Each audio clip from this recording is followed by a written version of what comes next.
big British castle. It's time for Adam and Joe to broadcast on the radio. There'll be some music and some random talking in between, and then eventually the whole thing will just end.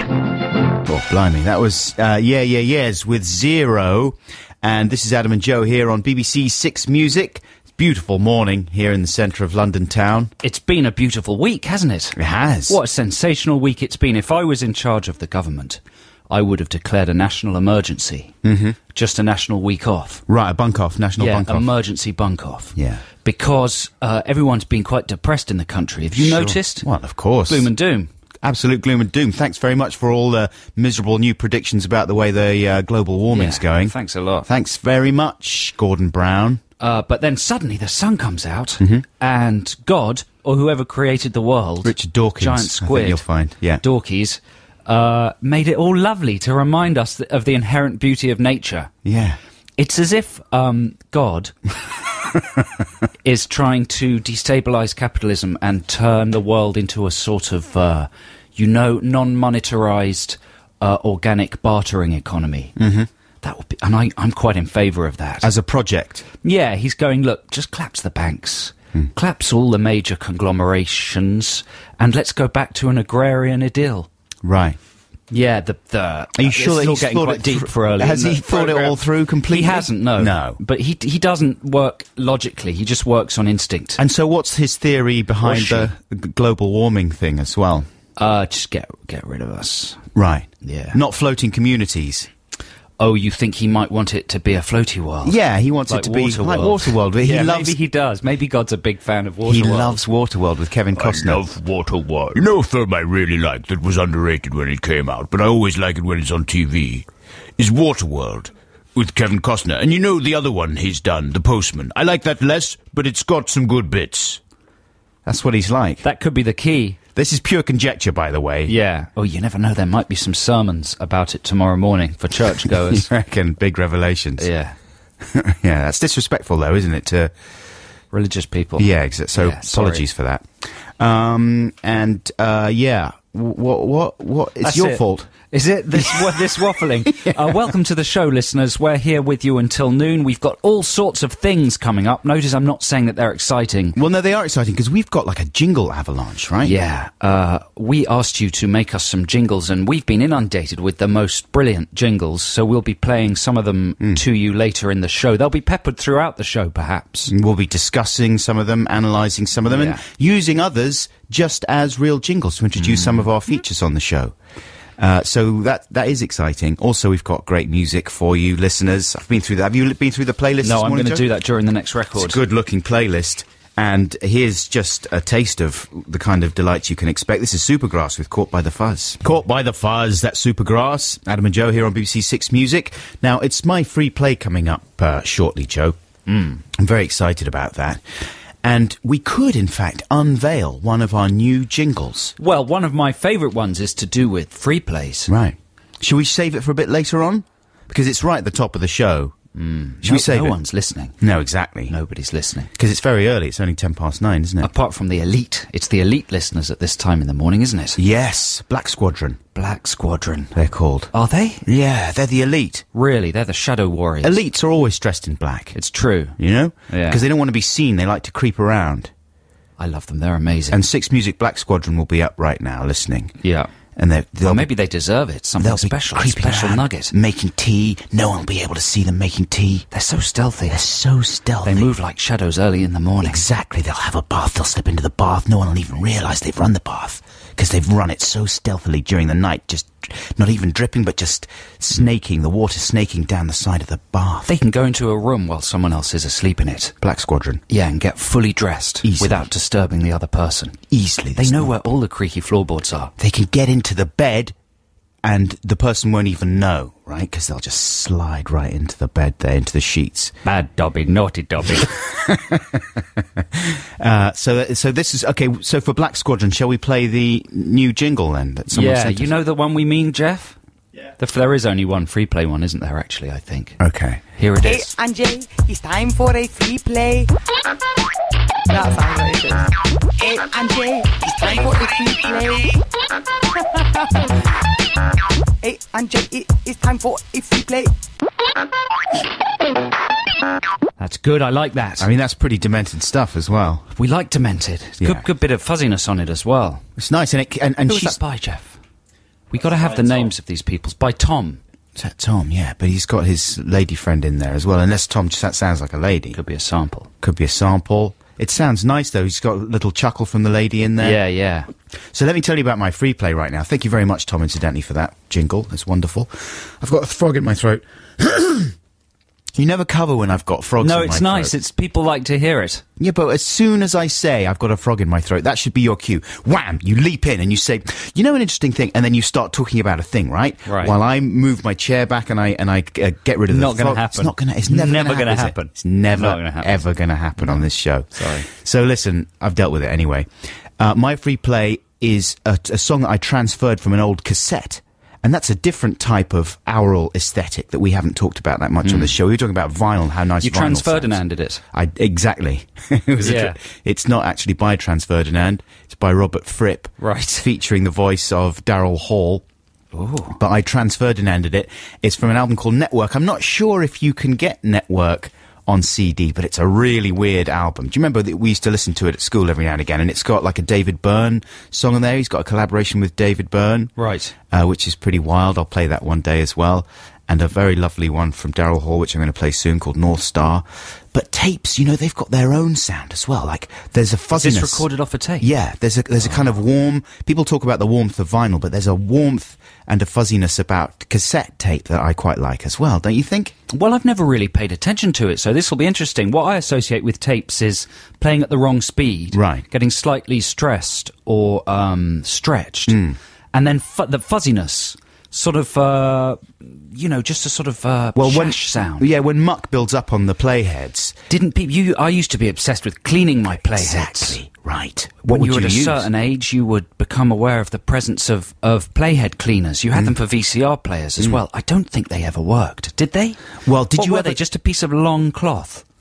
Yeah, I mean, you could get in there with a cotton bud. Did you ever do that? No. Ooh. One time, I got really adventurous and I removed the front of the tape machine, you know, the loading door, whatever you want to call it, and got in there with a cotton bud, and I dipped it in some vodka. Yeah, that's good. I thought, this is going to work, because I'd heard that people use alcohol to clean things, and I jumped in there with a cotton bud and some vodka and started rubbing away at the top of the playhead. Probably destroyed it. But for a moment, for about 10 minutes afterwards, it sounded wicked.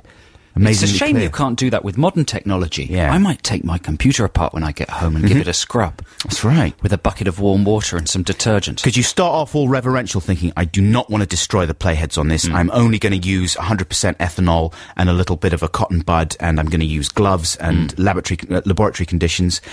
And then a couple of weeks later, you're just using your sleeve, you know, and you just reach in there, give it a rub with your gob on your sleeve and rub it, and then it sounds Rub better. it.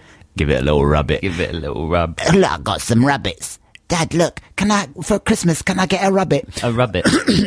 Here's North Star, Trans-Ferdinanded. This is Daryl Hall singing with Robert Fripp doing the stylings, and it's nice and mellow for like Saturday morning. Hope you enjoy it. That's Velvet with the Big Pink. No, the other way around. That's the Big Pink with Velvet. Sorry, I'm really sorry about that.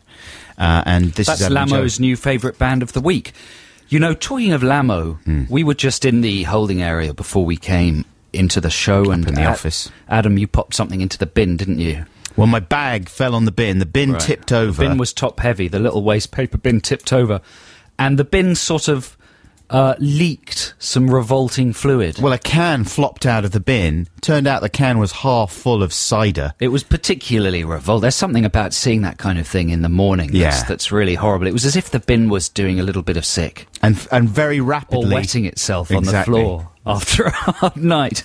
And we all just stared at it, slightly revolted. evacuating its bin bowels. And then Jeff, the producer, said, I know who that is. And it's Lamo. That's Lamo's Lamo had can. left a half-drunk can of cider in the bin. Oh, he's probably still here somewhere, under a desk. I'll leave that there for a morning. Pop it in a bin. He's so committed to his there in the morning if I need it. lifestyle. But that was Lamo's favourite. That is Lamo's favourite new band of the week. Yeah. The Big Pink. The Big Cider Peak.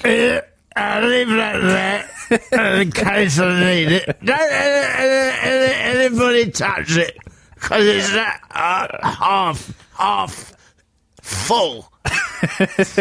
I still need it. I'm going to leave it there. We should get drunk in the morning. Is it wrong? It's not wrong. It's legal, isn't it? Let's bring some cider in. It is legal. It's frowned upon. Yeah, it would be bad to encourage listeners. It would be very bad to encourage listeners to get drunk in the morning. It's fine in France, but not in Britain. That's right. This is Adam and Joe on BBC Six Music. I say that as if I know what's happening next. That's just a thing we say, isn't it, when you got nothing? Yeah, to fill in. It's a punctuation. Translation, I've got nothing. Yeah. My brain's completely empty. I got nothing. This is Adam and Joe on BBC Six Music. Nothing. I've got absolutely nothing. Well, we've always for got you. some music. Yeah, that's true. We got Gary Newmanoid. Shall we have some of him? Yeah, this is classic Newmanoid. This is. I remember being in a little bar in France with my parents. I think we went to Brittany or something, and we went out one evening for a pizza or something, and they had a jukebox in the corner. Oh. And this song had just come out. Le boîte de jute. Oui, le jukeboîte. It is full of jute. And so I went over to the jukebox and I was checking it out, and they had this song, and everything else on the jukebox was pretty boring and unrecognisable. But I stuck this one on, and the whole place was electrified in every conceivable sense of the word. And all the French people, all the peasants, were staring at us and going, "What is this sound you have put on the boîte de juke? I've never heard this kind of thing before." Were they really, though? Yeah. Yeah, they definitely were. And even my parents looked at me like, "Adam, this is shockingly new." This sounds like a fantasy sequence I from a swear film. to you, this is how I remember it. This is true. I'm not saying this is exactly what happened, but this is exactly how I remember it. And everyone was looking at me like, "This is too revolutionary. No, this music is blowing our minds." And it did sound shockingly new. Can you imagine being in, there was 1981 That's or amazing. 82? You're amazing. Yeah. And I was in a way, I was more of a pioneer than Gary Newman was. Yeah. Wow. It's a privilege to be broadcasting with you. It is, actually. Here's Gary Newman with Cars. Gary Newman with Cars. We've got the news coming up very shortly in a matter of seconds, and it strikes me that music would actually be a good theme for the news, you know what I mean? Here is the news, here is the news, that kind of thing. Well, let's see whether playing it before the news affects the tone and the level of VIP in the news speaker's voice. Nicely said, News man. speaker's voice? Very good. In the announcer's voice, don't you think? Yeah, the announcer's voice now. The newsreader. What's she or he called?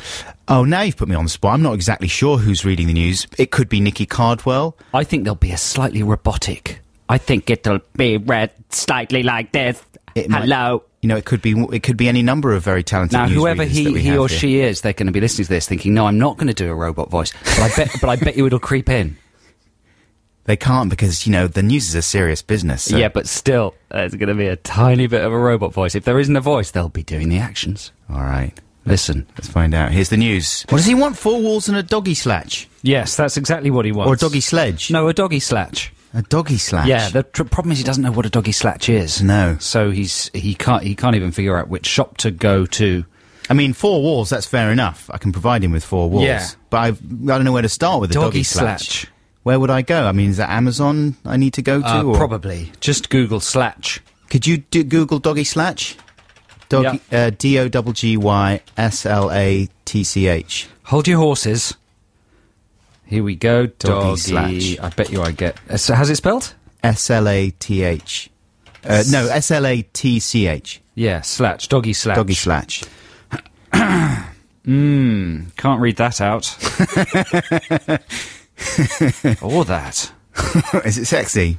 I don't know. It's confusing. I mean, seems to have to do with saliva. Oh, yeah. It could be what he's after, though, something filthy. Yeah. I mean, it sounds innocuous, doesn't it? Doggy slatch. slatch. Don't know what that could be. We'll keep thinking about it. Animal Collective, there you go. Anyway, hope you enjoyed that. This is Adam and Joe here on BBC Six Music. Now, I got an email. One of the emails that we were forwarded this week was from Gary. He says, "Hi, Adam and Joe. Is this you or is this fake you?" He says, referring to a Twitter account, which is called Adam and Joe. ADAMANDJOE. Adam and Joe. And no, that's not us. Someone set up a fake Twitter account for Adam and Joe with our picture on it, And lots of people have joined it and are saying Stephen and stuff like that. Really? Yeah. Neither of us are on Twitter, at least we weren't last week, but Adam's just announced during that record that he's had a go at Twitter. Well, I thought I should get in there, but my name's been taken already. Really? Yeah. I mean, that's annoying, isn't it? Your name's been taken as well. Has it? Yeah. And Gary says in his email, if it is you, I can't help noticing that you aren't very active on the tweet front, unlike your stablemate John Holmes, who tweets at www.twitter.com/John Holmes 1. So he's obviously had the same problem. He's had to call himself John Holmes 1 because someone else has nicked the name John Holmes. Did you start tweeting and then get bored of it, or are you just lazy tweeters? No, that wasn't us, Gary. The thing about Twitter and tweeting, or whatever it's called, is, for me, having to endure the conversations of people asking you whether you do it. Right. Don't you find that there's a kind of a conversation that everyone in the country is having? And it happens every couple of months. It used to be about The Wire. People used to go, have you seen The Wire? Oh. And pretty much the same 5 or 6 sentences would be trotted out about The Wire by 50% of the population. I've been one of those people myself. It's confusing at first, but after the 3rd or 4th episode, it just pulls you in. The characters are so brilliant. They're never what you expect them to be. I mean, they really subvert the stereotypes. This is all true, incidentally. It's such a brilliant intermingling of, politics and street-level politics. Yeah. That kind of thing. Go on, more. This is all true. It is all true. Well, that's the annoying thing. You say, yeah, you're right. Yeah. Oh, it's brilliant. And then you go, well, what season should I start with? Oh, start with season 1. You have to start with season 1. But season 4's the best. Or is it 3 that's the best? I've never seen The Wire, but I know which the best season is. So all you do is sit there getting annoyed by these conversations rather than thinking, maybe I should watch The Wire. Every now and then you join in. Yeah. But it's hard to find the time with those box set things. Of course. And equally with Twitter, that seems to be the thing with Twitter. Everyone asks you whether you've done Twitter. And I've kind of gleaned by osmosis what it is. It seems to be to do with amazingly trivial commentary on what you're doing today. You're limited to 160 characters per tweet. So it's like the Facebook update string. Right. And the stuff I've heard about Twitter is Jonathan Ross twittering about how he's about to go to Thorpe Park. Stephen Fry being stuck in a lift. Yeah. At the moment, it's not selling me on the advantages of Twitter. No, exactly. But it is one of those things. I mean, you mentioned the Wire conversation. Of course, that's the classic one of those things. And at a certain point, I decided to give in and just give it a try because all the people that well, that's the thing. The reason people are talking about these things is usually because they're good. Because they're pretty good. Yeah. And sure enough, The Wire is absolutely brills. But I know it is annoying when you get trapped in that conversation. You hear the same thing over and over again. And then you find yourself on the other side trying to convert other people and you have to give them loads of caveats. The depressing thing is when it begins and you know exactly what they're going to say. Yeah. And you know exactly what you're supposed to say in reply to what they're saying. And you also know that another 50 million people are having exactly the same exchange. Yeah. And it just seems like a waste of energy. All I do now, what I do is I lend my Wire box sets out to people. So they're always on loan. Rather than having the conversation, I just turn up with my armful of box sets and say, look, there you go. And then we don't have to have the conversation. Yeah, but then the person has to watch them. Yeah, but but they're very enjoyable. They're about to start on proper telly, actually, The Wire. You just have to give it 4 or 5 episodes, then you're in there. They're starting on BBC Two. Yeah. So basically, folks, I've joined Twitter, and I've called myself Adam Buxton 1, capital A, capital B, Adam Buxton 1. So let's Twitter, because I don't understand. So far, nothing's happened. I don't even understand how I actually... You should put a message up. How do I do the comments or anything like that? You should put a message up, say, I'm currently doing radio show. Can we get online now? Yeah. I don't know how it works, though. I don't know how it works either. I was totally... someone needs to have the conversation with you. As soon as I joined, I was baffled. I put in a password. I put in my name. I tried to select a profile picture for myself. I thought I had done. It said, nice picture, ! And then nothing. I don't understand how to get onto my profile anymore. I don't understand what you do once you're on there. I don't understand what you do. I've got a couple of emails saying so-and-so is following you on Twitter. Emails? Oh, right. Because it alerts you when people start following you. Right. Don't understand who they are, how to get in touch with them, what they've said. Well, I think it's just a one-way thing, isn't it? They don't they just listen to you? No, they can. No idea. We don't Absolutely know no idea. Technology news here on the Adam and Joe radio show. It's all up to the moment. Got a free play now for you. This is yours, isn't it, Joe? Yeah, this is Lynn Collins from her album Think, brackets About It. This is produced by James Brown with the JBs on the horns. That's good credentials, isn't Very it? good, yeah. This is her version of Ain't No Sunshine. Wow, she really belts that out. Yeah, she's a She's belter. shredding her vocal cords a little bit there. She'll be properly trained, though. She'll know. Will what- she? Yeah. She's not beautiful voice she's got. That beautiful voice she's got. Oh, yeah, she's got a beautiful You've got voice. a beautiful voice. Can I touch it? You're taking it too far. A slatch. Yeah, it's not Was a that what it slatch. was? No, it was Adobe slabs. But a slatch would be a combination of a slot and a latch. Yes, a latched slot. Yeah. Could that be useful? Yes. Do they exist, a slatch? Yeah, if you've got a Yeah, slot, yeah. like like a coin slot, right? You Yeah. want a little latch for the coin slot. Yeah, Just to, I don't know why you would want a latch on it. that's what hermaphrodites have. Yeah. A slatch. It might be useful in some situations. I'm walking away from the hermaphrodite. So did my slatch. did you try and get on Twitter? I didn't know. I'm still working on that. I'm not sure whether the BBC computer system will let one Twitter. Right. I mean, I've been on Stephen Fry's one, and I'm confused. I don't even understand who's talking. Like, it's mainly Stephen Fry, but then I can't tell when it's other people doing tweets. The thing is, the worrying thing is it might be over quite soon. How long did Facebook last as the thing everybody had to be doing? Well, Facebook's still going strong. I mean, Yeah, but it's not at the top of the pile No, it's anymore, is peaked. it? Twitter's taken over at the top of the pile. Yeah. What's the longevity? A year? It probably they last about a year, these things, don't they? Social networking fads. I mean, people are talking as if Twitter's the one that's going to be in for the long run. It's definitely very hot right now. Yeah. It's so hot right now. So hot right now. But what I'm thinking is that what's going to be next, because it's getting smaller and smaller. That's the trend, isn't it? I mean, about a year ago, we tried to predict what the next social Did we? networking thing was going to be. We failed. What did we predict? We predicted a load of old rubbish, as you can imagine. But it can't get any smaller than how many words on Twitter? 140 Well, no, 160 characters. characters. Yeah. It's like the name game. Do you ever play that, or the hat game, where you draw things on pieces of paper out of a hat, and then the second round you have to just use one word, Yeah. and the third round you have to mime them. That's right. So it'll be mime. Fourth next. round, you're only allowed to think it. Really, it's just for telekinetic. The person has to read the Yeah. signs on your face. That's where the future is. So where's it going to go next for social networking, though? Just sounds, or just you're not allowed to use actual letters. You're only allowed to use numbers, or just bits of punctuation. Yeah. You have to express everything in punctuation, but you're not allowed question marks and you're not allowed exclamation Yeah, marks. I think people will stop using language, words, and will just use violent pranks. Violent pranks. Everything will be communicated via a socially unacceptable violent prank. So Steve O will basically be like the president of the world. Yeah, exactly. And it'll just be pushing people off bikes, Yeah. smashing windows, that kind of thing. So violent pranks are going out, though, aren't they? You're right. I mean, violent pranks are yesterday. You're right. We're so behind the times.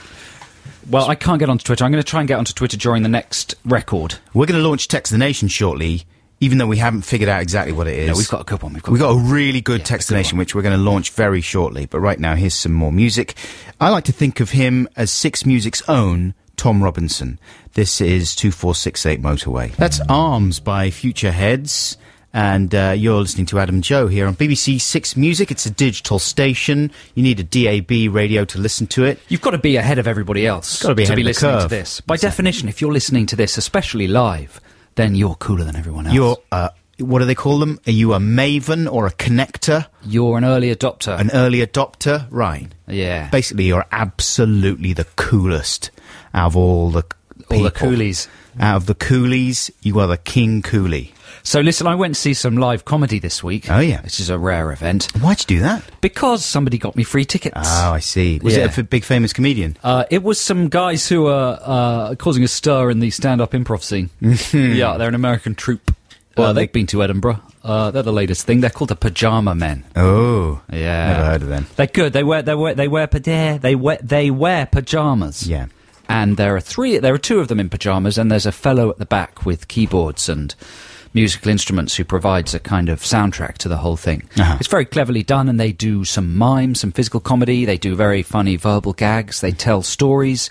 You know, it's a sort of the surreal narrative school of comedy. Sure. You know, it feels improvisational, but then as it proceeds, you realise that it's all carefully structured and things pay off and stuff. You know that kind of thing? Yeah, most improv is like that. Even though there's something disconcerting about seeing men performing in pyjamas. Right. Because pyjamas are very relaxing, but there's something edgy about pyjamas, isn't there? Yes. The bits and bobs could topple out or become exposed at any point in Depends pyjamas. what kind of PJs you're wearing. Well, I hope they stitched up all the bits, because there could have been some embarrassing glimpses of the nether regions. Well, it during would the be performance. irresponsible not to wear underpants if you were wearing Do you PJs think? on stage. Yeah, they should wear some Y-fronts there. Yeah, they're relaxing, but at once kind of weirdly unhygienic pyjamas, don't you think? Yeah. Well, it Mine depends. are, anyway. Are they? Well, they're supposed to provide a hygienic barrier between you and your bed, aren't they? Anyway, Your once I'd bedpost. settled into the pyjama thing... Yeah. Yeah, you're right. That is what they're for. The comedy was very good, but at one stage, quite early on in proceedings, they decided to go into the audience. Now, that's always a terrifying moment, isn't it? Especially for a British audience. Yeah. When the performer decides to cross the line and go for some audience participation. Yeah. So they were doing these kind of hippie stoner characters who waved their hands in the air kind of thing. Uh-huh. You know, and they were like waving their hands in the air, and they drifted into the audience, and they started drifting up the aisles, and it was clear that whatever they were going to do next was going to target some member of the audience. And a palpable ripple of terror went through the crowd. One guy just left. Literally, one guy just stood up, boom, boom, boom, boom. It was quite a small venue, and just walked out. No, I didn't pay to be intimidated. You're doing the comedy, not me. I'm leaving. That's what he was implying. Everyone else looked really worried. Anyway, it very rarely happens to me that they pick me, that they come up to me. But this time, I kind of knew. I had some weird gut feeling that he was going to come for me. And I was on the end of a row, and I was quite tightly packed. It was at the Soho Theatre in London's racy West End, and they really cram you on the rows there. Uh-huh. So I only had one buttock supported. The rest of me was kind of just draping over the stairs. Tottering. And I've teetering. got long legs. I look like some sort of insane alien stick insect man.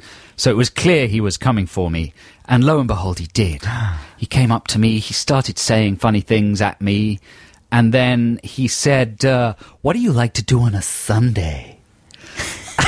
And there was silence. Oh, God. And the whole place turned to me. So I said, oh, I like to watch Antiques Roadshow. And he liked that. He went with that. Then he started riffing on that. Yeah. And he said, that's a beautiful thing to say.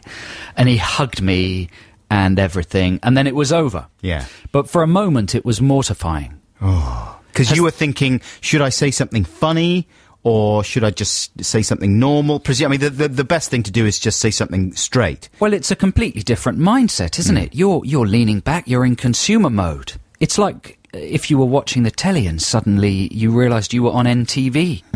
That Noel had rigged your front room with cameras. Yeah, Mr. Blobby's coming at you. And Mr. Blobby's in the wardrobe. It's that kind of level of terror. That is horrific. You don't expect to be pulled into the performance like that. Has that ever happened to you? No, I always wanted it to happen to me. Really? I was always desperate to get chosen for stuff like that. Please come to me, please, please, oh, please! Raising my hand almost, you know. Really? I would always volunteer for things like that, so they always knew, oh, avoid that one. You do it at your live shows, though, don't you? I get people involved every now and again, yeah. Yeah. And I like it. And I always think, well, they can't really not want to be involved. Surely it'd be fun. And the other day I did it, and I pointed to a lady in the audience. I said, I need someone attractive. I was in character, and as a American actor man. And so I said, I need an attractive woman. Pointed to this lady, and she seemed to resist a little bit. She was drunk. And she came up and she said, oh, I'm really drunk. It was only 7 PM or something. That was good. That worked well. But we want to ask you, listeners, and this is a potential text the nation, your experiences of audience participation. Yeah. Whether you've been pulled up on stage anywhere, maybe in a magic show, maybe at a concert, whether you've had any terrifying experiences when performers have crossed the line and tried to involve the audience in their gig. Yeah, what's the name of the lovely lady from Friends who was pulled up on stage? Courtney Cox? Courtney Cox, yeah. In the Springsteen video. Yeah, obviously that was a video. And that was faked. It was faked, but it was a wonderful moment. Yeah, 64046 is the text number, I believe. We're going to float that as our Text the Nation idea. Yeah. Right? You reckon? I mean, Yeah, we should have maybe. a jingle, though, shouldn't we? Oh, let's think about it. It's the top of the hour. We should have at the top of the hour a sweeper and a record, shouldn't we? Yeah, okay, we'll have the top of the hour sweeper, and then we'll sort of approach Text the Nation in a more formal way. So it's just gone 10 a.m. You're listening to Adam and Joe here on Six Music. Jingle, and then some great music from Sly and the Family Stone. This is the voice of the big British castle. It is the top of the hour. Ooh, that's wonderful. I got so bored with the last hour. I'm glad it's gone. Now here's the new one. It's exciting and it's new. How do you do? That's so good, isn't it? That is so good. That is so good, That is so wickedly good that I just, every time I hear it, yeah, I have to be sick. Really? Yeah, because it's too good. It overloads all my stuff, right? And then I have to fall over and be sick. It's horrible. It's disgusting, right? So in a way, I hate hearing that song. Yeah. Because it leads to all that. But to being it's sick. so good, that I can't help listening to it. Yeah. I don't know what that... So listen, we're going to try and launch Text the Nation properly, and we're going to do so with a listener-made jingle. Last week, slightly rashly, and I'd like to apologise to the team, I encouraged people to send in homemade jingles, and we didn't really discuss it in any way. That should be your new name. What's what? Rashly. Rashly. It'd be a nice name for a girl. Rashady. Rashly. But we got an amazing response. Yeah, we got like 40 or 50 homemade jingles, didn't we? Many From jingles. people. Somebody, a couple of people sent us in an amazingly produced album. Yeah, Who was look it? at this. Charlie Lynn. Katie Line. Dillon and Charlie Line, or Lynn Line, proposed jingles for Adam and Joe. Beautiful artwork and stuff like that. We haven't had a chance to listen to it properly, so we will do so this week and maybe play some next week. But so we're going to be using listener jingles this week, and here's a listener jingle. This is by a gentleman called Steve for Text the Nation. Check this one out. It's time to text the nation. It's time to text the nation. It's time to text the nation. It's time to text the nation. Nice bit of guitar there at the end. Very nice. Yeah, it's quite catchy, that one. Yeah. It might not seem like all that when you first hear it. That's not all that. But after a few listens, It's time to text the it nation. gets under your skin. Yeah. It's an earworm. It's very nicely produced. That's by Steve Ash. Thank you, Steve. So Text the Nation this week, we're asking you for stories about when you've been audience participated. When a performer has stepped into the audience and roped you in. And sometimes, of course, participation can go horribly wrong. I mean, I always remember a time when I was at... I used to work at a kind of American theme restaurant.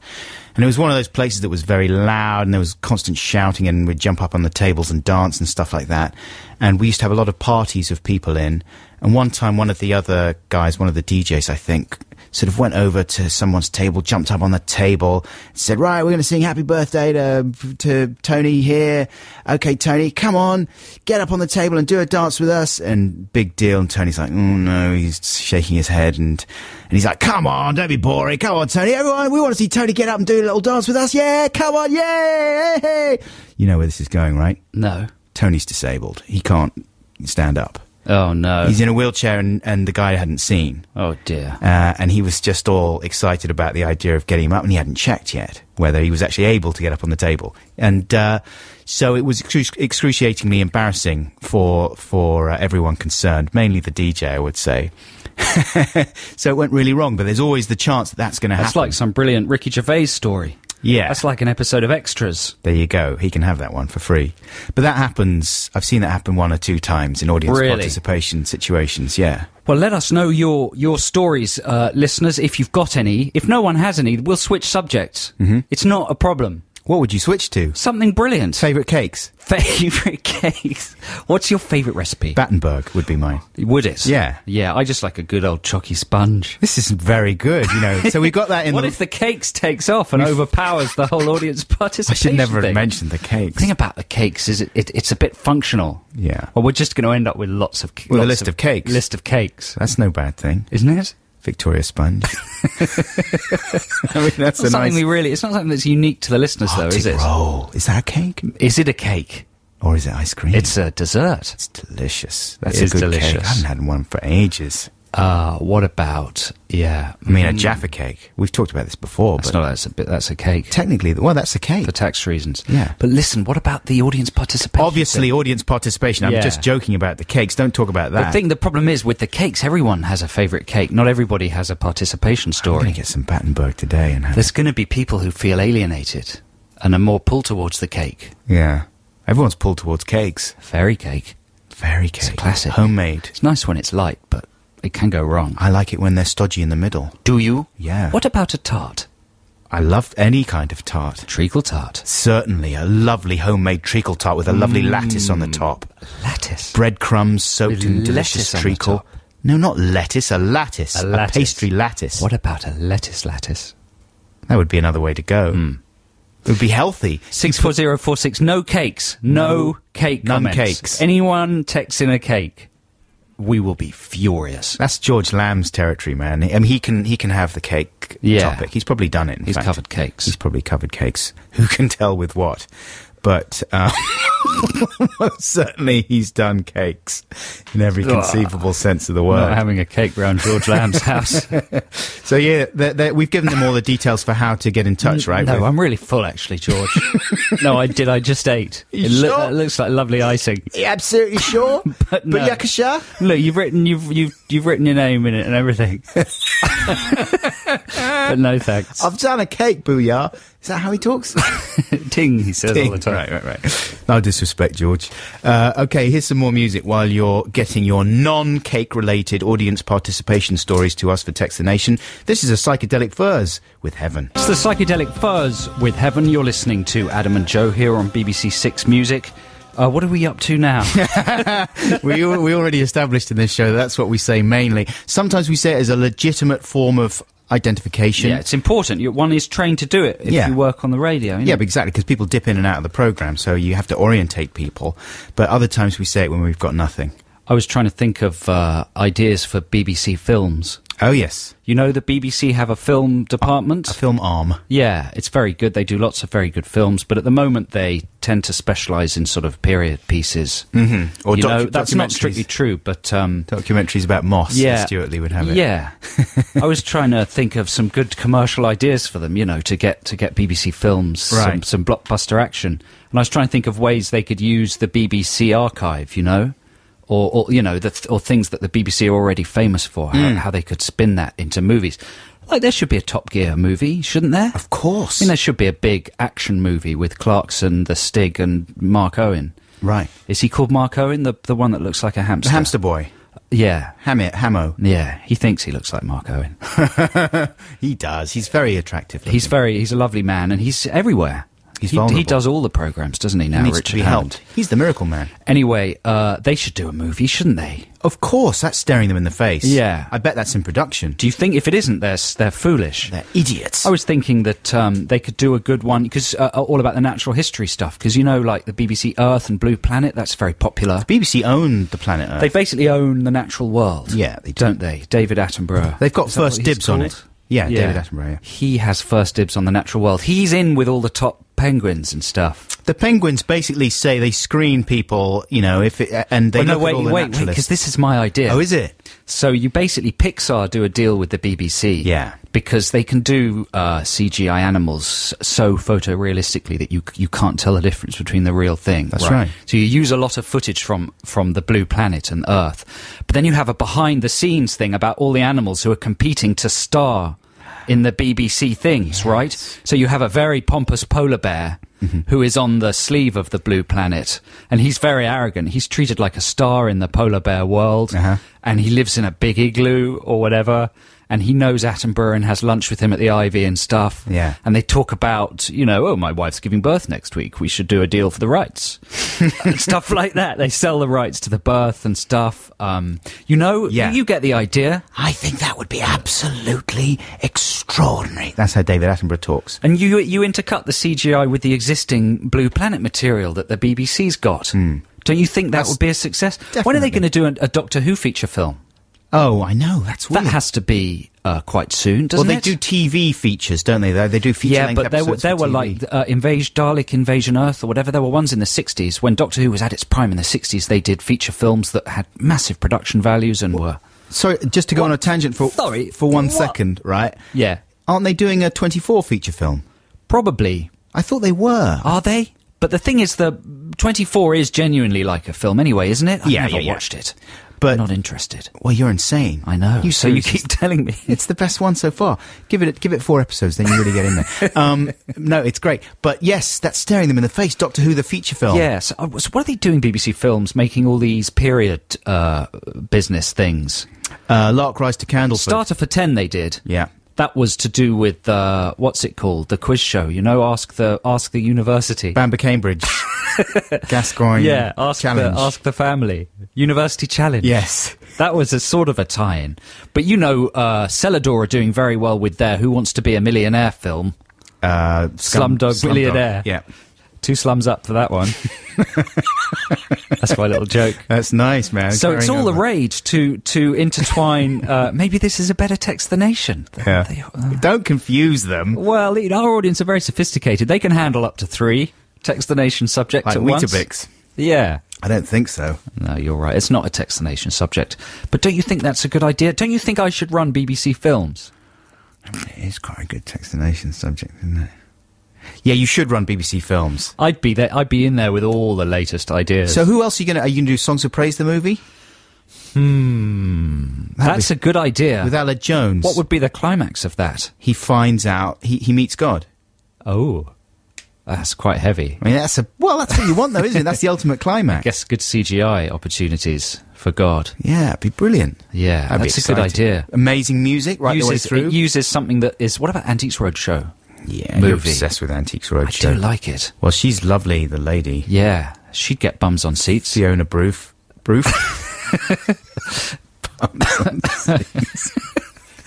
That's not what you're thinking, is it? What am I thinking? Not seats. I don't know. Something dirty you're thinking. Thinking about George Lamb's cake again. Listen, let's have another record. Oh, dear. Okay. Oh, this is my free choice. Right. Now, this is... I'm playing this for my wife in case she's listening. I think she tunes in around about now. But, you know, she dips in and out. Very few people listen to the whole show right the way through, right? Because Yeah. you'd have to be insane. But I'm hoping that she might be listening right now. This is a song that I know she likes by The Rentals. The Rentals are an offshoot, or were an offshoot. I'm not sure if they're still together, from Weezer. And their first album, Return of the Rentals, is amazing if you've never heard it. That's what we used to call our parents. Yeah, the Rentals. We thought we made that up. Did Yeah. we make that up? Maybe we did. Parents, parentals, the rentals. Yeah, exactly. Are your rentals in? No, my rentals have gone out. Yeah. Did we make that up, or did everyone? That's too obvious, isn't it? Everyone would have made that up. It felt like we made it up. Is that what they mean by naming their band the Rentals? No, they're talking about cars, like Just a a rental pla- car and stuff like that, you know. I think, unless they're talking about their parents. Anyway, this is a track called Please Let That Be You, with the in the middle, by The Rentals. Well, that was pretty good, wasn't it? That was Gold and Silvers with True Romance, Sean Keaveney's record of the week. That does sound like an 80s parody, though. It does. I mean, we could have entered that for Song Wars the week before last. Yeah. It's got, it's even called, what's it called? True Romance. True Romance. Almost the name of modern romance. Yeah, exactly. Who it sounded very much like. And also, it sounded a bit like Heaven 17. To reference, they're called the Gold and Silvers. That's very 80s as well. Is it? The twinkly goldenness. You know? Do you associate gold with the 80s? I do, yeah. Yeah. Spandau Ballet's record gold. Right. Stephen Fry's gold. Stephen Fry? Martin Fry's gold lame suit. Sure, okay. Yeah, good There's call. 2 things. 2 things. Yeah, that makes But they're it true. 2 very important things. Yeah, And of critical course, things. did True Romance... No, True Romance, the film, came out in the 90s, didn't it? Yeah. That's hard to watch, that film. Like, if you watch it back. It's a film that sort of felt like a enjoyable romp at the time, but if you try and re-watch it with Christian Slater and one of... Nelly Furtado. Nelly Furtado's in there, and Christopher Walker's New Kids on the Block, and crisps. Yeah. they're all in there. It's hard. Difficult to watch. Speaking of good things to watch, though, I got a message from someone at the BBC about Flight of the Conchords. We were talking about the fact that my 80s track was accidentally very similar to a Flight of the Conchords song in their new series, This is from Matt. He says, like all right-minded people, glad you've been enjoying Flight of the Conchords. Who in their right mind wouldn't? I am the person currently working on preparing the new series for transmission on the BBC. I don't know what that means. How is he preparing it? He's seasoning it. He's laying some strips of bacon across the top of it, putting some potatoes around the edge. A little pastry lattice. A lattice. With some lettuce. Getting George Lamb in. George Lamb to put some toppings on. He says, Series 2 of Flight of the Conchords will begin transmitting on BBC 4 in mid-May. Watch it in glorious television instead. There's lots of good telly coming on up. The internet. Yes. The Wire. The Wire, it's brilliant. It's coming up. That's supposed to be really just good. Give it 4 episodes, you're in there. Yeah. Stuart Lee's show, Stuart Lee's comedy vehicle going out at the moment. That's brilliant. Brilliant. Oh, it's enjoyable. Yeah. What were you going to say? Nothing. You said the thing is... I was just going to carry on talking rubbish about The Wire. Rubbish. Go on, say another thing. Another thing about The Wire. Omar. He's such an amazing character, Omar. You know, he's British. The actor's British. No, wrong about that. See, one. I got it slightly wrong. Slightly wrong. But I've never seen it. I've only ever heard people talking about it. That's not bad. That's not bad at all. Omar is Obama's favourite character from The Wire. Did you know that one? Do you have that no, in your little smug wire locker there? I'm going to add that to my specious arsenal. It's brilliant, man. Omar is the best character. He's amazing. He deserves his own... the actor, I think, is in the... Oh, shut up about The Wire. Adaptation of The Road that's coming out. Here's the news. That was the Coral Within the Morning. You put a question mark by that one in the playlist. I did. I'm not sure about that one. That's brilliant, that song. It is good, but I think it gets a lot of airplay. I think Six Music should be playing, Who Am I to Say? Yeah, who are you to say? I would condition this with, but I think we should be playing stuff that doesn't usually get heard about the place that much. There's other shows. That's what Stuart McConey and Mark Radcliffe are for. Yeah, you're right. You're right. How We're stupid playing fun. You brought it up. Music I'm just for Saturday defending my morning. position. Yeah, well... You exposed me and now you're attacking me, which is very ignoble. It's a bit cowardly, isn't It's it? a little bit cowardly. Sorry about You're that. calling my name, then punching me in the face. Joe, yes. Smack. That's how you operate. Yeah, but I was... Future, I won't answer when you call. That's the solution. Listen, you can look at it in that way if you want. I'm defending the Coral, who you are bullying by putting a question mark by them in the playlist. I was bullying them in private. And there's more of them than there are of you as well, so they could easily get you. You're right. Coral's very precious and dangerous as well. It's abrasive. Yeah, listen, it's Text the Nation time. We're going to have another listener-made jingle for this segment, aren't we, Adam? Yes, this one is from Tom Holt. Just to remind people, we love jingles on the show, right? We usually make our own, but last week we suggested that maybe listeners could send in their own jingles that we would use just for this show, and maybe one or two times thereafter. I don't think they should replace the jingles that I, for example, have No, come I up think with. you're right, but I think it's nice every now and then to have a listener-made jingle. I think you're right, yeah. This one is from Tom Holt, and he's come up with a jingle for Text the Nation. Here it is. Text the Nation. Text the Nation. Text There the you go. Nation. And it sort of goes on in that Text the Nation. Is that one of the good ones? Yes! That's good. I like the medieval feel of that one. It does. It has a kind of medieval feel. It's like a medieval dungeon. Yeah, it's quite sinister and frightening. Exactly. Yeah. As if we're in a dungeon. We're doing the show from a dungeon. There's flaming torches. And Flaming torches. And there's they've put Joe on a rack there because they would. he's... I want to be compressed, not stretched. Right. I'm tall enough already. Wow. Please, not the rack. No, not the rack. Have you not got some kind of compression? Then you could torture me and I'd get something out of it. Could you not just chop a section out of my legs and then sew me back They together? can do that. Of course, that's the I'm procedure. saving up for that. For the shortening operation. We're swapping, aren't we? I'm giving you a couple of feet. Yeah, that would be great. Yeah. I'm having my ankles transposed onto you. And then I wake up and I realise they've sewn them onto my head! Oh, you realise you're possessed by my ankles. Yes. Like that Johnny Depp film where he gets a monkey's heart. Only what would ankles bring to the party? Your groovy dance moves. Groovy dance moves. Extreme pain when you get kicked in them. Yeah. And phantom itching. Have you got itchy ankles? My ankles are all right, actually. Oh, there you go. I'd be delighted. Yeah. You'd have my sock impressions. Do you know what I mean? Tight socks when they make a little... Sure. Okay, Text the Nation this week is all about... audience participation when you go to some kind of event and you get roped into the activity on the stage. Yeah. The more I think about it, the more I think it should be banned. Really? Yeah, I think only magicians should be allowed to do it. But it's fun for people. Is it sometimes. fun? I think it's terrifying. People It's do fun dread for the it. rest of the audience.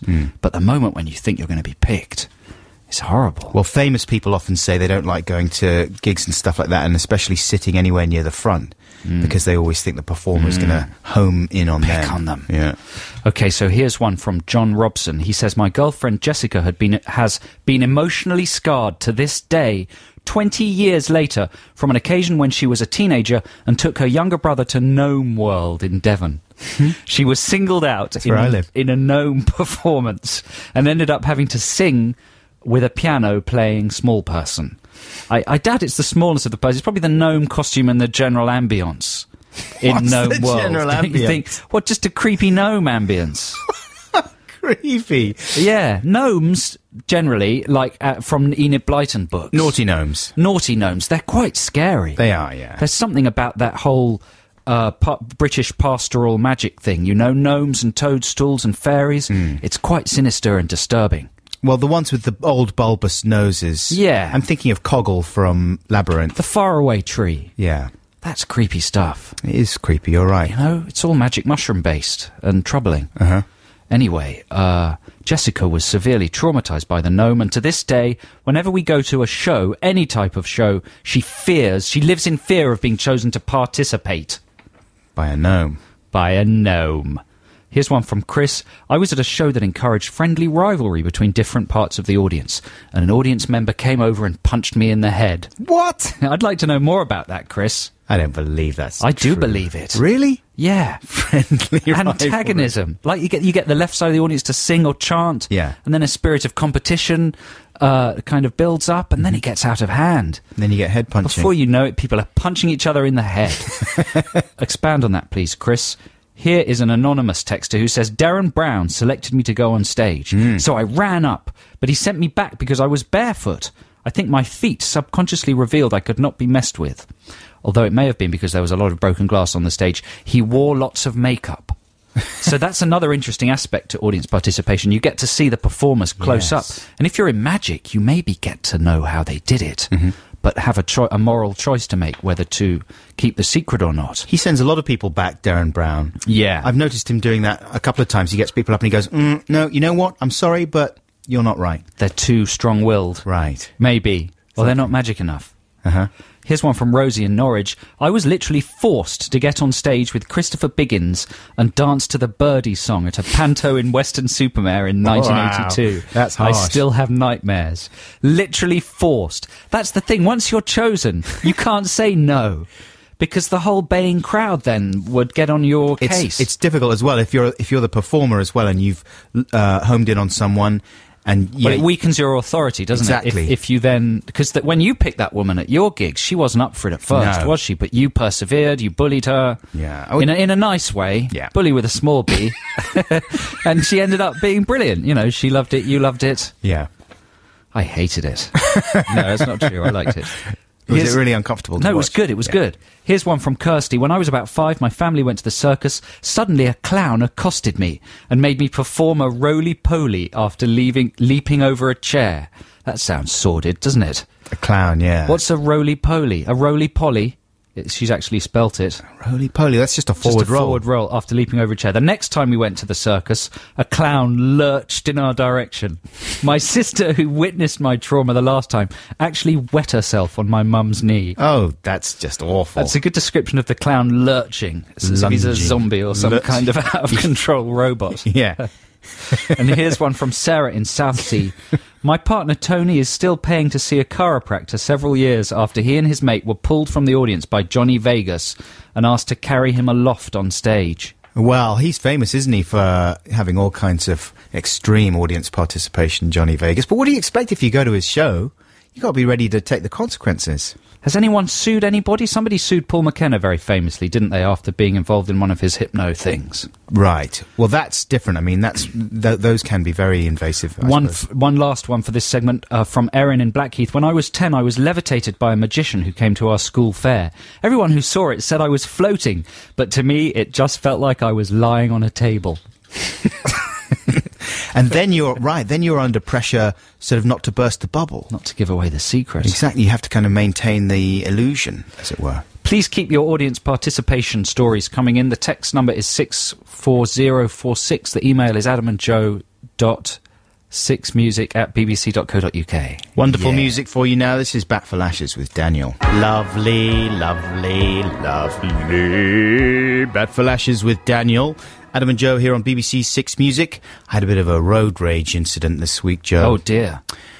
Had any road rage recently? Yeah, I did. But you get into your story, because I don't want to make everything too long. All right, then. Mine was a bike rage thing. And every now and again I have them. And I really do try and be a responsible cyclist. But I also like to be honest when I transgress, right? And not pretend like I'm saintly, because I know I'm not. And now I'm living outside London. I think some of my bad metropolitan cycling habits are going down badly with the people of Norwich, who are used to a more respectful cycling behaviour, quite rightly. And so I've been yelled at a couple of times in the last few weeks cycling through Norwich. One time I was on this stretch of road, right? And it's quite a busy stretch of road leading out of town. And along the side of the road is a long cycle path on the pavement, right? So I'm on the cycle path, happily. You are a psychopath. What? And I get to the end of the path. And then what do? You have to join the road again, right? So what I did was I just slid onto the road without indicating, okay? I didn't stop. I just rejoined the road. But I joined it hugging the curb, so there was no way, unless a car was going to be right Still there. Still is the principle. And I did look behind me. I didn't, just join it without looking. What happened? Hooting?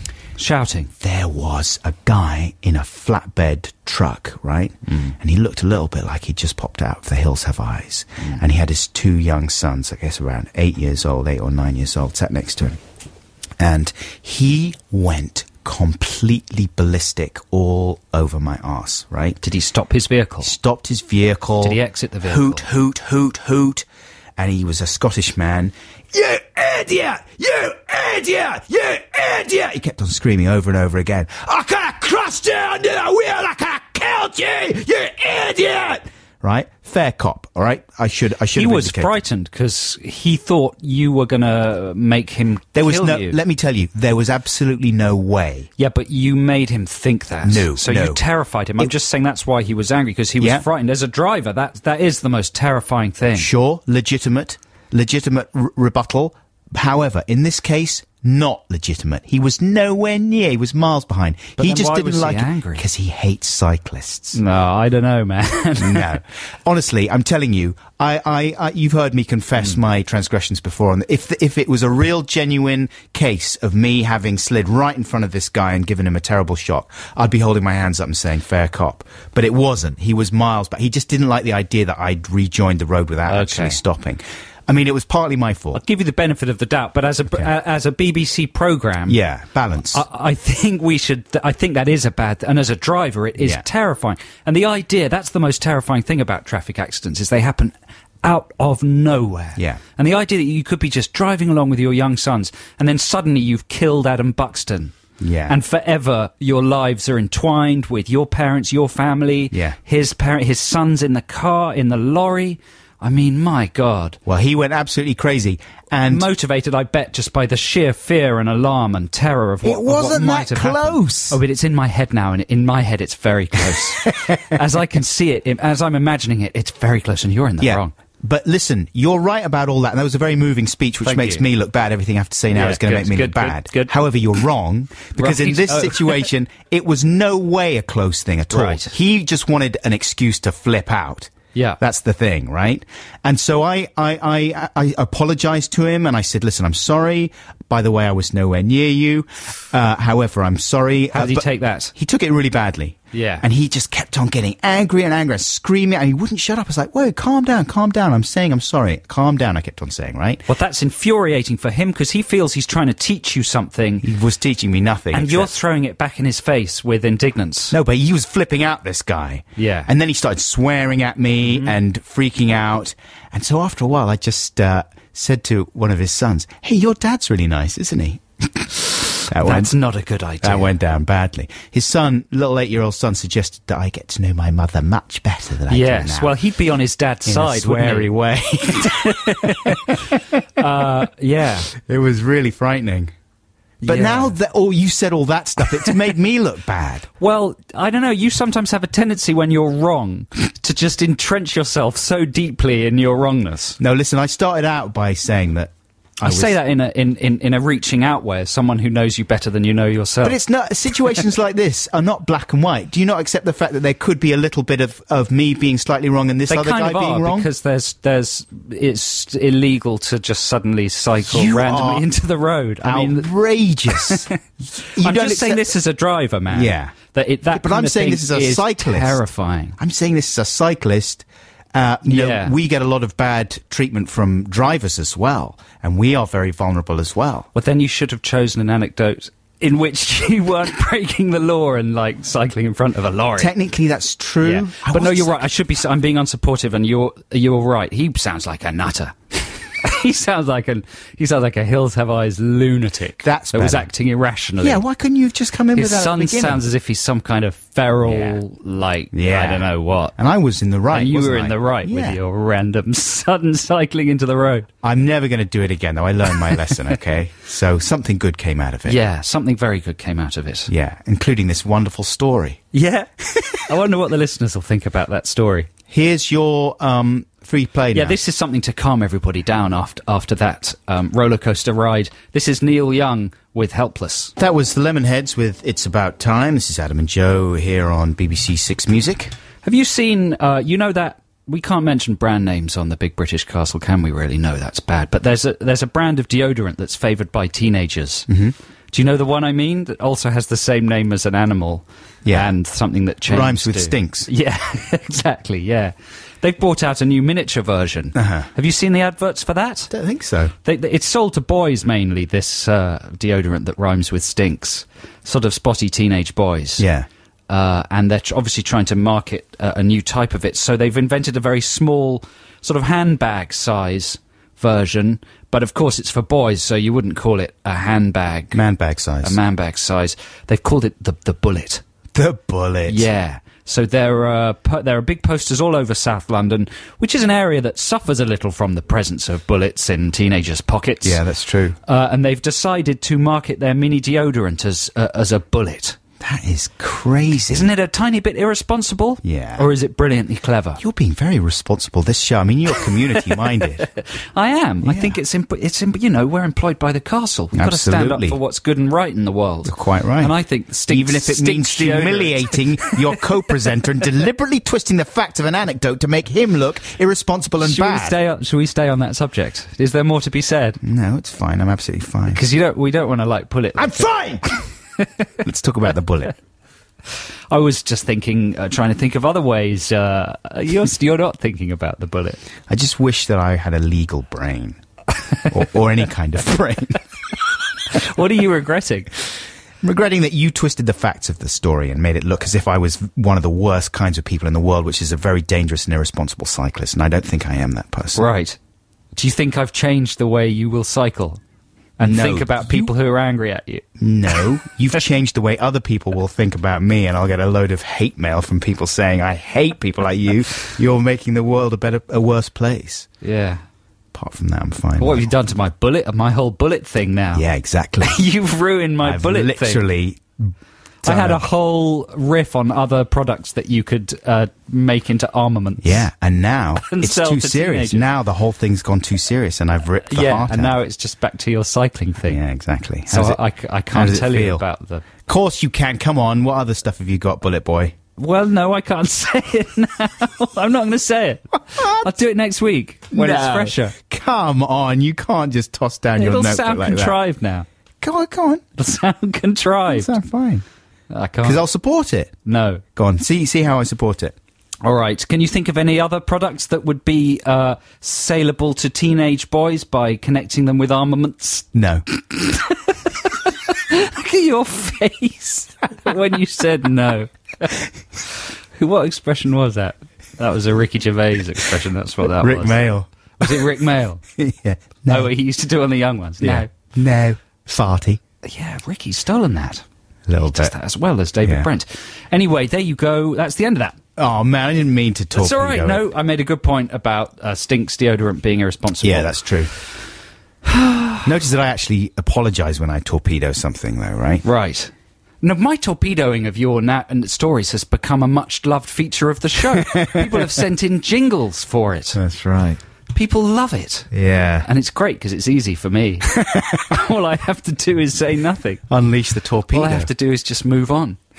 Introduce another record. Got a taste of your own medicine there, though, didn't you? Yeah. How was it? You didn't like it? No, it was still good. Didn't like it? That's coming back. Yeah, you reckon? In a couple of weeks' time, I'm gonna come back to that. You're gonna see what you missed.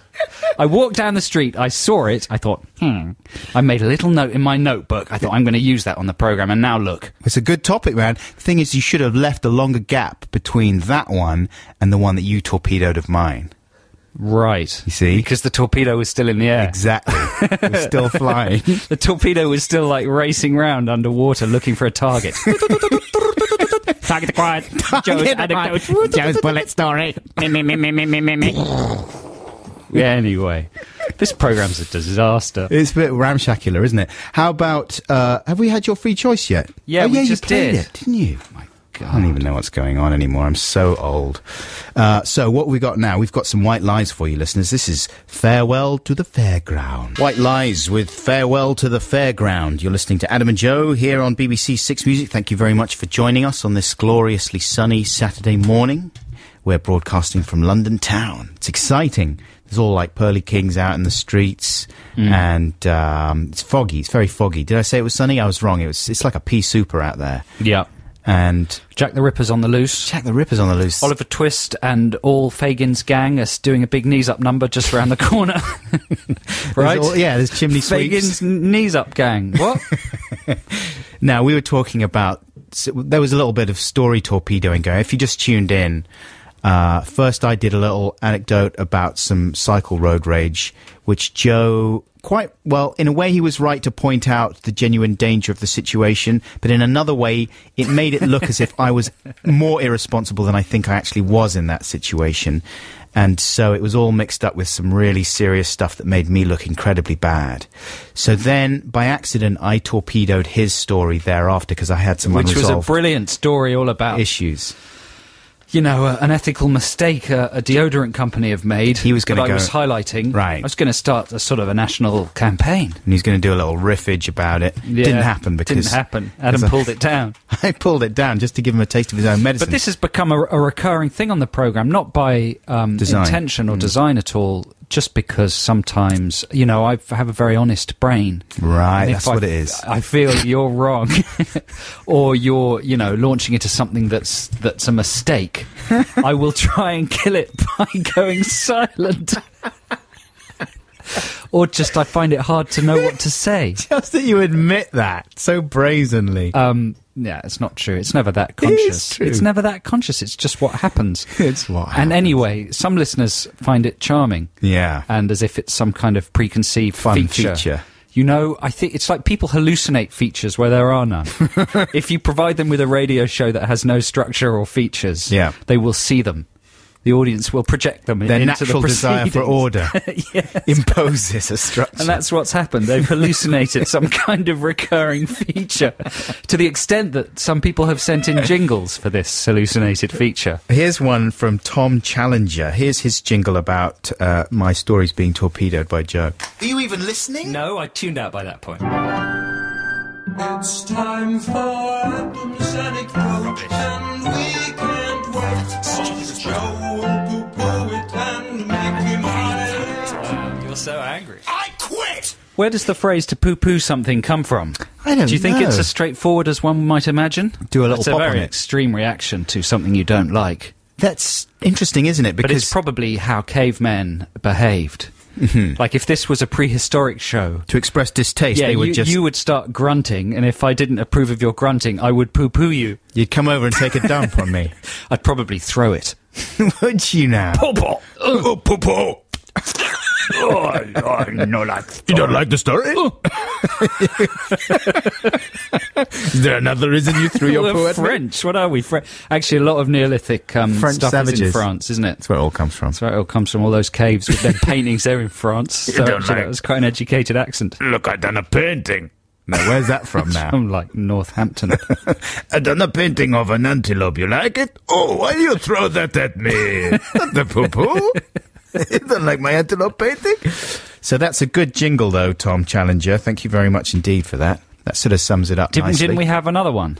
Yeah, here's one from Andy Martin. Andy actually sent in about 1,000.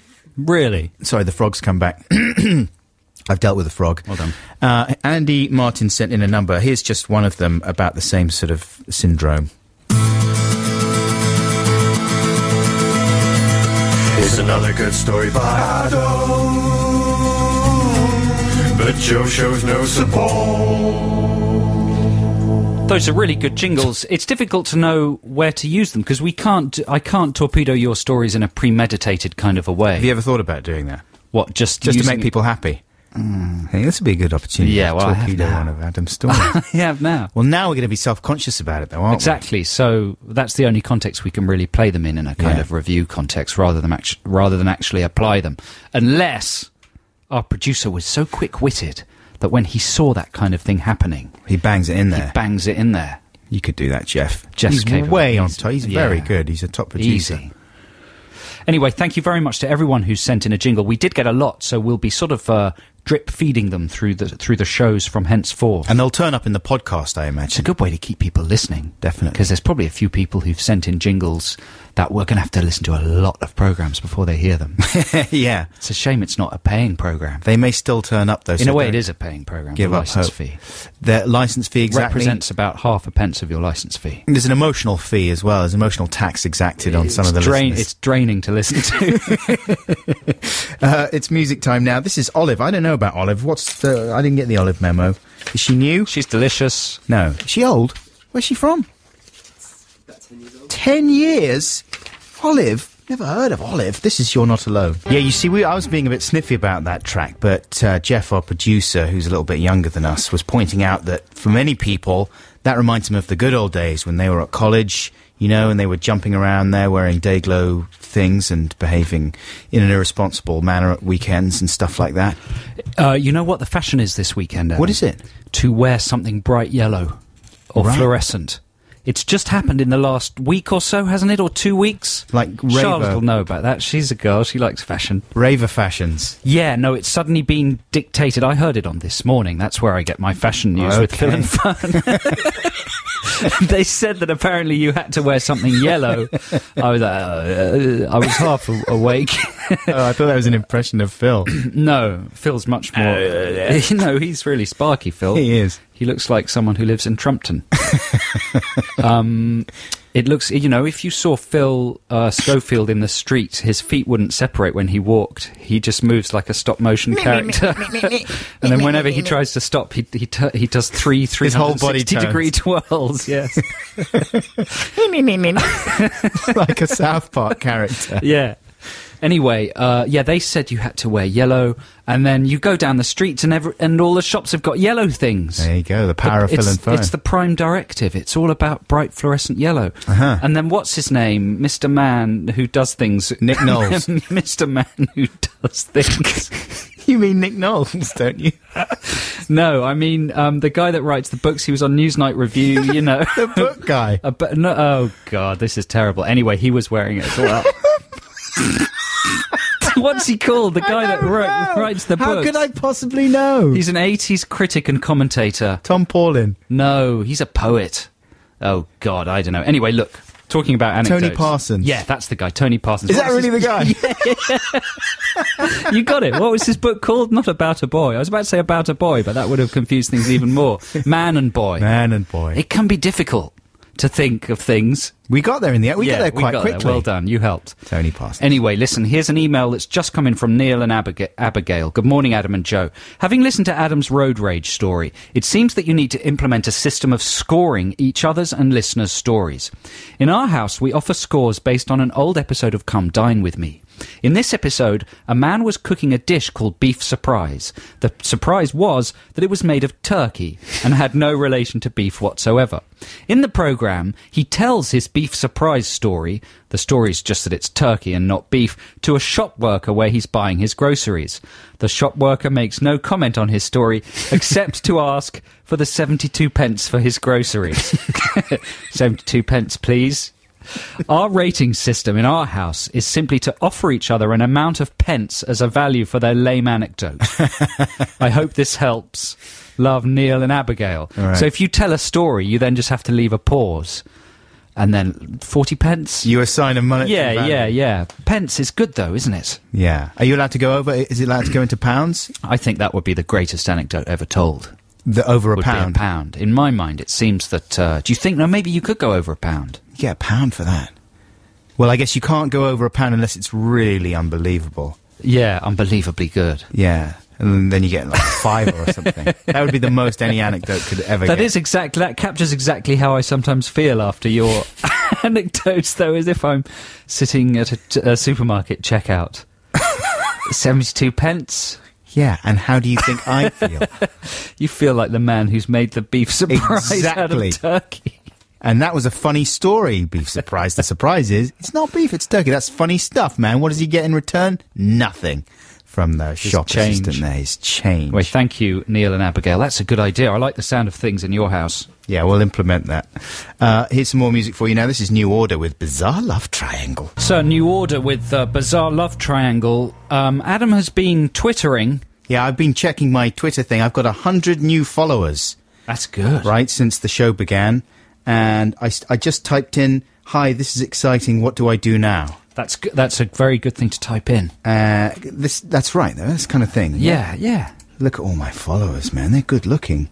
Do you get pickies? Olivia Holcomb, West Derby, Ben Yates, Laura W, David Leary. Yeah, there's pickies. Cool. Look at Gia Milinovic. She's beautiful. You're going to get involved in another SIF situation in a second now. Hope so. A situation. So, yeah, I'm excited to find out what's going to happen. I mean... Nothing. Wow. What do you mean, nothing? I mean, you'll just be able to chit-chat with them. Yeah. Ask them a question. What should I ask them? Ask them, would you like to go on a date with me? Oh, that's just pointless. What's that? Time for the news. That's The Killers with Mr. Brightside. Adam and Joe here on BBC Six Music. Nice to have you along. It's still a very nice day outside. We're going to wrap up Text the Nation now. Let's have the old jingle. Johnny White has emailed us to say, "Dear Adam and Joe, this week's Text the Nation is unstructured and confusing." Mm-hmm. I won't read the rest, but it's not offensive or anything. He's just giving some other suggestions of much simpler textinations, like favourite colour, the earliest I've ever got up on Christmas Day, and the nicest weather. He's suggesting they would all have been better than this one. You know, Johnny, I think you're right. Cakes. We have to think of an idea every Saturday. Yeah. And how long have we been doing this for? This is show number 66, but on the BBC. Just on the BBC, so yeah. We try not to repeat ourselves, but some weeks maybe we should. Mm-hmm. You know, when we don't have a better idea, maybe we should just pull an old successful one out of the bag. Injuries, man. Yeah, minor injuries, that was a classic. Good one. Animal death. People like that one. We got into trouble with that one. We got into trouble. That wouldn't fly on the BBC. Let's do minor injuries next week. That was such fun. Yeah, we'll pull an old one out of the bag in future if we can't think of a new one. If you've ever got a good idea, listeners, yes, that's true. The ones that work well are the ones that everyone can contribute to and don't get done on every other radio show in the world, right? Right. They're quite tough to think of. All of these things. I mean, minor injuries. I find it easy, actually. But everyone does. Had you struggle? No, I never struggle with You never struggle? No. I've come up with some amazing ones. You encouraged me to do this one this week. Yeah, I did, because I knew it was You were setting me up. I thought it was good. No, I thought it was good. It was... Remind me what it was again? It was audience participation. Audience participation. It's a classic. It's a classic. Text Nation classic. Jeremy Hughes from Pembrokeshire says, Hi, I once got on stage at a Motorhead gig and stood next to Lemmy. I was all ready to join in on singing lyrics next to the next song. Unfortunately, they launched into a song that I'd never heard of before. I shuffled off stage, was grabbed by a bouncer and thrown out of the building. So he pushed through the audience really excitedly to climb onto the stage. This is good. I love it. It's good, man. Textination classic. Come on, I'm going to make something out of this. He pushed through the crowd to get up on the stage. You know people who do. Oh, all right, Yeah. No, come on, don't throw it away. I'm throwing it away. This entire programme is just going to become half-begun things that are then undermined by one or the other. Here's another one. Motorhead, and he didn't know the song word. Shall I do another one? Yes. This is from Steve Mann. Morning. About 20 years ago, my parents went to see Paul Daniels at the Theatre Royal in Norwich. Good start. My dad got picked on to go up on stage. Yeah. Right? That's why he sent it in, audience participation. He had to give Paul Daniels a £20 note, which then disappeared. It was then a few minutes later retrieved from a walnut that was in an egg that was in a lemon, which was found somewhere else on stage. Magic's brilliant. Paul had a little magician's lectern, and being on stage, my dad could quite clearly watch Mr. Daniels assemble the £20 note into the aforementioned fruit and nuts with a selection of tools and glue, before cleverly hiding it on stage, all the time distracting the audience from his actions with witty banter and subterfuge. I didn't realise that magicians did that, though. Allowed their stooges to see what was going on. Well, they're not supposed to. They're not stooges, though, are they? Sometimes They're just... It's the end of that one. Genuine. That was a good one. You see, and it sparked off a little conversation. Yeah. Brilliant stuff. Brilliant stuff. Textination classic. Another one? Yes, please. Dan Whittaker, Dear Adam and Joe. When I was 15, I went to see a DIY-themed comedy show at the Edinburgh Festival called DIY of the Jackal. Nice. Unfortunately, there were only 5 people in the audience, and they were friends of the people in the show and hadn't bought tickets. They picked a ticket number out of a hat. I just kept very still, assuming it must be part of the show and they'd have some kind of stooge in the audience. Imagine my horror when they pointed at me and said, "It's you, isn't it? You're the only one we don't know." They took me up on stage, proceeded to burn my initials onto the seat of a self-assembly pine bar stool with a blowtorch, and then gave it to me as a present. I didn't want to carry a bulky bar stool all the way home. I declined, walked off the stage back to my seat. It was very embarrassing for all involved. The end. Yeah, good one. Who was that from? I read it out, didn't I? Did you? Dan Whittaker. Brilliant Yeah, stuff. Dan Whittaker. Brilliant Thanks, Dan. stuff. That was very good. That was good. Oh, God. DIY... Of the Jackal. Of the Jackal. That was good, man. He's had little jokes inside the story, and it was good. That's another idea for a poor Textination, would be gigs you've attended when no one turns up. Right. They can be excruciating, can't they? Sometimes they can be the best ones of all, though. Or small amateur plays, where there's more people on stage than in the audience. Yes, I went to been to see those? a friend of mine when I was bartending. He was an actor, and he did a play, a very intense play, like where it was very dramatic. And there was a lot of screaming and shouting, and it was very emotional. Two people.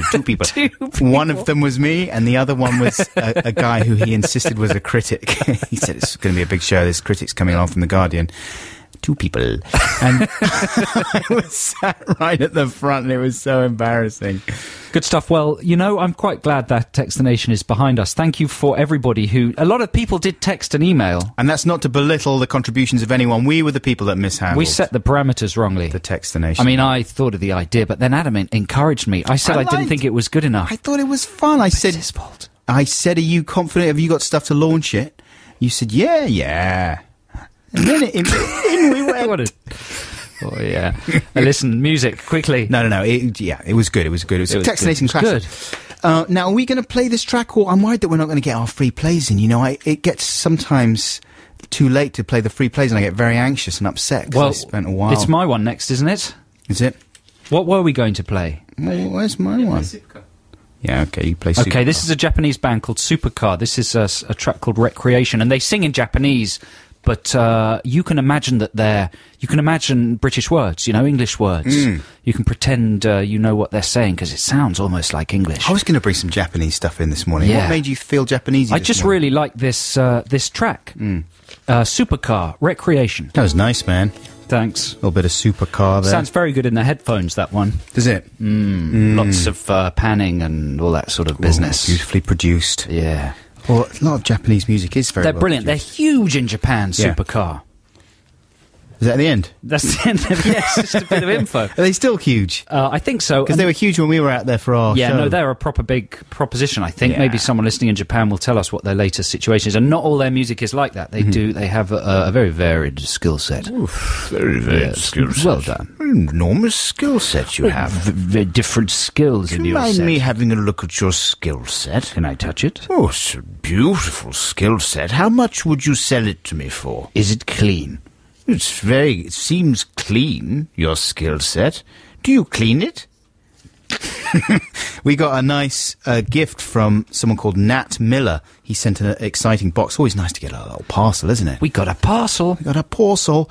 Dear Adam and Joe, I decided to make models of you in the form of bats to thank you for all the laughs I get from your podcasts. That's nice of you, thanks. Unfortunately, he says, this grand idea has curdled into 2 evil-looking bats. For this, I'm sorry. I thought I'd send them to you anyway. They're brilliant bats. We've got them right here. One of them is short and has a sort of woolen beard and many very sharp teeth. They're beautifully made. One of them is tall and thin and just has 2 teeth and no beard. And they are sort of posable. You could animate with these. You could do stop Yeah. motion with them. They're properly really stitched and everything. They're very nice indeed. Thank you so much, Nat. But you know, it's bittersweet for me because I currently am having a war with bats because I'm trying to build a studio, right, out of town. And I'm trying to convert a barn. And you have to jump through all kinds of hoops so as not to upset the bats. They're protected, aren't they? They are protected and have been protected since the early 80s, I think. But they are protected to a ridiculous degree, like to an insane degree. And you have to, if it's found out that there's any bats nesting anywhere in the property that you want to do building work on, you have to go through make all kinds of insane planning applications and stuff. You have to have surveys done. You can't do any building while they're nesting there. You have to wait till September when the bats move out and stuff. I mean, it's a world gone crazy! Again, you know, and anything that gets in the way of your way of behaving is labelled as insane. It is insane. The bats are precious. I don't want to. They are precious. I don't want to kill the bats. Can't they live somewhere else? Well, that's true. Can't you rehab it? No, but that's probably why they're protected, though. They've got special mating systems that mean they have to... Come on. What about the natural world as well? Can't they find somewhere else in the natural world to live? Like what are you going to do about it? You're going to have to build a special bat area. No, you can't do anything about it. If the bats are there, you're stuffed. Really? Yes. So does it mean you can't convert this barn? Yeah. Really? Yeah. I mean, it's unbelievable. It's so we have to... unbat-leavable. It's unbat-leavable. It's really sort of miserable. And I love bats. You know, everyone loves the bats. Yeah. Why wouldn't you love a big plague-carrying rat beast that just left guano everywhere? You know, they're great. Aren't they great? And they do have to be protected, certainly, and I'd love to abide by, and I will abide by the rules that protect them. But it's insane! It's insanity. It's a world gone mental. Upside-down world. The bats are ruling the place. So now, every time I see a film, every time I hear about Batman, the Dark Knight, I just think you are a git, the Dark Knight. You and your bat friends. 30 pence. Okay, we're going to have to say goodbye very shortly, but here's a little bit more music for you. Now, this is Gomez with Airstream Driver. That's very good. Is that new Gomez? Very nice. Airstream Driver. Well, that's pretty much it for our show today, ladies and gentlemen. It's been a strange journey, as usual. It's been a bit ramshackle this week. Not usually the brilliantly slick, professional show that we churn out with impressive regularity. Do you think we'll ever do a show where, at the end of it, we just say, that was very slick? I mean, we really nailed it there, didn't we? Next week. Next week. Next week's the one. Excellent. Next week's going to be amazing. It's going to be really slick. Text the Nation's going to be brilliant. We're going to have some amazing anecdotes. We're going to support each other. Yeah. We're going to enhance each other's anecdotes. It's going to be nice. It's just going to be incredible. Do not miss next week. No. And by the way, don't forget that you can listen to this show again in all kinds of different ways. Listen again, the iPlayer. You can download a podcast, which comes out either on Monday evening or Tuesday morning, depending on whether the Big British Castle needs extra screening time for all the problematic stuff contained therein. But it's always good, and it contains an opportunity for you guys to interact with the podcast in a feature we call Retro Text the Nation. Yeah. So don't miss out on that. Hey, and I should point out out that Supercar split up in 2005. Somebody's told us after a final goodbye concert. That was the Japanese band whose record we played a while ago. Yet again, up to the minute music news on the Adam and Joe radio show. Although we are going to leave you with a new track from an album that may not even be released yet. This is Richard Swift, and his album is called The Atlantic Ocean, and it's very unusual and enjoyable sounding. Hope you enjoyed this title track from it. Thank you very much for listening. Thanks for all your texts and emails. And join us again next week at the same time. Liz Kershaw is coming up, so stay tuned. Bye. Cheerio.